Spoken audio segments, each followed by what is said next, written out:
জনাব সাইদ আব্দুল্লাহ, মানে এই বিষয়টার সাথে একটু যুক্ত করে দিই, নির্বাচন কমিশন এইসব বিষয়ে কি এখন পর্যন্ত কোনো ধরনের নির্দেশনা দেয়নি? সাথে নির্বাচন সুষ্ঠু করবার জন্য যে সমস্ত আয়োজন দরকার, মাত্র 2 মাস সময় আছে, এর মধ্যে অবৈধ অস্ত্র উদ্ধার থেকে শুরু করে বাকি যে পরিবেশগুলো নিশ্চিত করা দরকার, এখনও সেগুলো শুরু করতে পারেনি। আরও যদি ভেতরের কথা বলি, বিভিন্ন দফতর কেন্দ্রে যে সমস্ত নির্দেশনা যাবার কথা রাষ্ট্রের পক্ষ থেকে, সেগুলো এখন পর্যন্ত যায়নি। এমনি সাধারণ মানুষের মধ্যে একটা প্রশ্ন আছে, নির্বাচন হবে তো সেই জায়গাটাকে কিভাবে বিচার করবেন? শুধু সাধারণ না, আমার কাছে মনে হয় অনেক অসাধারণ মানুষদের ভেতরেও আলাপ আলোচনা চলতে থাকে যে নির্বাচন আসলেই হবে কিনা।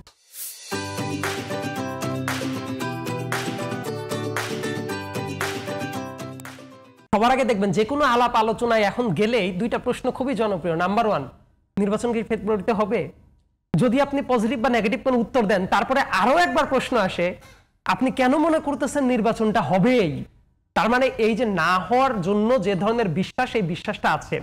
হাসিনা যখন আমিডামি ইলেকশন করতো অথবা মিডনাইট ইলেকশন করতো, তারও 3 মাস আগের থেকে বোঝা যাইতো যে সত্যিকার অর্থে কিছু না কিছু একটা হবে, হয়তোবা এক কেন্দ্রিক ইলেকশন হবে, এটা সবাই বুঝতো, কিন্তু সেই আমেজটা না এখনো শুরু হয় নাই।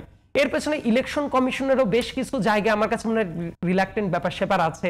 আবার অনেক জায়গায় যে ধরনের ফিল্ডটাকে যেভাবে সাজানোর কথা ছিল সেটা এখনো পুরোপুরি সাজানো হয় নাই, কিন্তু আমি মনে করি তাদের সাজানোর ক্ষেত্রে দেরি করা উচিত না। কারণ তফসিলটা ঘোষণার পর থেকেই দেশে কার্যত যদি একটা গভর্নমেন্টও থাকে, সত্যিকার অর্থে ডিফ্যাক্টো ওই প্রেসিডেন্টকে রান করে কিন্তু ইলেকশন কমিশন।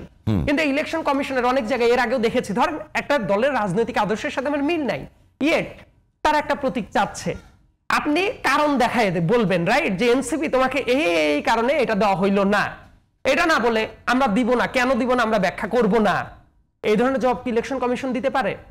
আবার ইলেকশন কমিশন দেখবেন এমন অনেক হটকারী কাজ কারবার করেছে, ডিলিমিটেশন থেকে শুরু করে বিভিন্ন জায়গায়, মানে অনেক জায়গায় না অনেক ভস্কট পাকানো টাইপ অবস্থা আছে।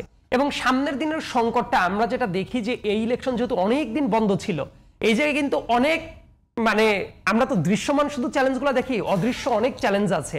যারা চায় যে বাংলাদেশের ইলেকশনটা খুব ভালো একটা ইলেকশন না হোক, তো এটা করার জন্য ইলেকশন কমিশনের যে পরিমাণ প্রোঅ্যাক্টিভ হওয়ার দরকার ছিল, আমার কাছে এখনো তাদেরকে ওই পরিমাণ প্রোঅ্যাক্টিভ মনে হচ্ছে না। রাদার তারা বোধহয় ওয়েট করছে যে কখনো কখনো তারা রিঅ্যাক্টিভ হবে, কিন্তু রিঅ্যাক্টিভ হইতে গেলে ভস্কট পাকার সম্ভাবনা আছে। রাদার আগের থেকে যে ধরনের প্রস্তুতিটা থাকার দরকার ছিল, তার অনেক বাগাড়ম্বর করছে, কথাটা ট্রু, কিন্তু এই বাগাড়ম্বরের ভেতর দিয়ে যেটা হচ্ছে, আসল কাজ যেগুলা, সেই কাজগুলোতে অনেক ঘাটতিটা থেকে যাচ্ছে। এর কারণটা হইল, দেখবেন স্বরাষ্ট্র উপদেষ্টা খুবই গুরুত্বপূর্ণ একটা ভূমিকা প্লে করে, রাইট? নিঃসন্দেহে নির্বাচনে জাস্ট এই উদাহরণটা গুরুত্বপূর্ণ। আমাদের স্বরাষ্ট্র উপদেষ্টা কতটা ভালো মানুষ না মানুষ, এটার চেয়ে আমাদের গুরুত্বপূর্ণ ব্যাপারটা হলো উনি কতটা ইফেক্টিভলি কাজটা করছেন। যে অস্ত্রটা লুটপাট হয়েছিল সেটা উদ্ধারের ক্ষেত্রে কতটা ভূমিকা রাখা উচিত ছিল, সেই জায়গায় প্রশ্ন থেকে যে আমাদের স্বরাষ্ট্র উপদেষ্টা গিয়ে ওই একজন সৈনিক আম খাইতে পারলো কিনা, বাসায় ভালো আছে কিনা, খুব চমৎকার কথা বলেন, এবং এটা চমৎকার পিআর ক্যাম্পেইনও হয়।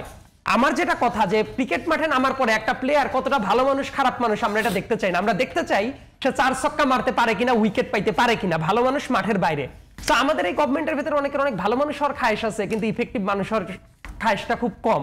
তো আমার কাছে যেটা মনে হয়, আইন শৃঙ্খলার ব্যাপারটা খুব সিরিয়াসলি দেখা উচিত। অ্যাডমিনিস্ট্রেশন কিভাবে চলবে, ওই যে যদি এইরকম হয়, কারো যদি এই খায়েশ থাকে যে প্রশাসনের লোকজন কথায় উঠবে আর বসবে, এই খায়েশ নিয়ে কেউ যদি বসে থাকে, এবং সরকার ইন দ্য মিন টাইম এতগুলা ঘন্টা পরে কোনো বিবৃতি দিয়েছে, আর একজন ব্যক্তি, রাজনৈতিক ব্যক্তি বলেছিলেন না উপদেষ্টাদের কণ্ঠ রেকর্ড আছে, সেই ব্যাপারে সরকার কি অফিসিয়াল কোনো বিবৃতি দিয়েছিলেন? দেয় নাই। এইগুলার মিনিংটা হইল সরকার। আমি একটা কথা বলি, আপনার তো তারপর যুবর ভাই কাছে একটা কথা বলি, জামাতের আমি একটা কথা বলছি যে এবার যদি কোনো ধরনের কেন্দ্র দখল বা ইঞ্জিনিয়ারিং হয়, তার কড়া জবাব দেওয়া হবে।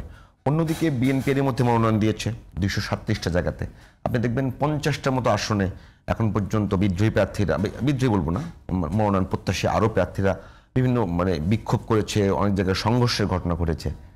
এই পরিস্থিতিতে বর্তমান যে আইন শৃঙ্খলা আছে, দলগুলোর পক্ষ থেকে সহযোগিতা পাওয়া যাবে বলে মনে হচ্ছে না। এই আইন শৃঙ্খলা বাহিনী দিয়ে আসলে কতখানি সুষ্ঠু নির্বাচন সম্ভব?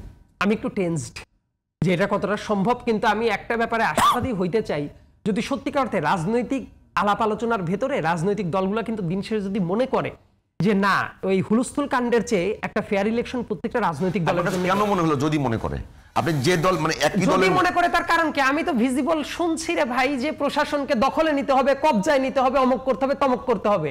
তার মানে কি এই সদিচ্ছা না থেকে বরং রাজনৈতিক দল থেকে যদি অফিসিয়ালি বলা হয় যে এই ধরনের কাজ করা যাবে না, ভাই আপনি বিএনপি করতে পারেন, আপনি জামাত করতে পারেন, এনসিপি করতে পারেন, এবি পার্টি করতে পারেন, অমুক পার্টি তমুক পার্টি, আমিও সেটাই বলছি কিন্তু সবার একটা কমন জায়গা থাকা উচিত। ভাই আমি ভোটে হারতে পারি বা জিততে পারি, কোনো ম্যাটার করে না, কিন্তু একটা ফ্রি অ্যান্ড ফেয়ার ভোটটা জরুরি এই জন্যই একটা ফ্রি অ্যান্ড ফেয়ার ইলেকশন যদি না হয় তাহলে ভাই কে জিতলো কে হারলো এটার চেয়েও হাসিনার ফর্মুলাটাই বাস্তব হয়ে যাবে যে বাংলাদেশ হাসিনার পরেও সভ্য হইতে পারে নাই, এই ব্যাপারটাকে তারা ক্যাশ করার চেষ্টা করবে। অর্থাৎ আমি গেমের ফেয়ারনেসের প্রতি বেশি মনোযোগী হওয়ার চেষ্টা করবো এবং এটা খুব বেশি মাত্রায় জরুরি।